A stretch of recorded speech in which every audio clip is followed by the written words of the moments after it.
Good morning from Manang. কাল রাত থেকে কন্টিনিউ স্নোফল হয়ে যাচ্ছে,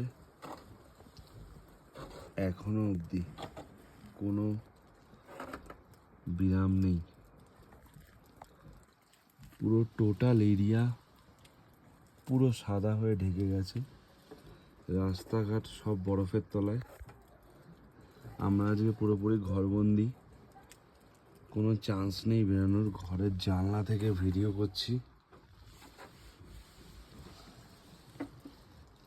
কালকে রাতে যতটাই এনজয় করছিলাম, আজকে ততটাই চিন্তা হচ্ছে।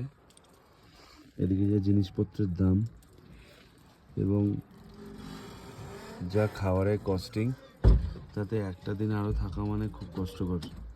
যা বরফের অবস্থা, তাতে আজকে বেরোনো যাবে বলে মনে হচ্ছে না। সব কিছু ঢেকে গেছে, চারিদিকে শুধু সাদা আর সাদা। সেই কাল রাত থেকে এখনো সেম কন্ডিশনে বরফ পড়ে যাচ্ছে। দেখি একটু পরে ছাতা নিয়ে বাইরে যাব, বাইরের কন্ডিশনটা দেখাবো।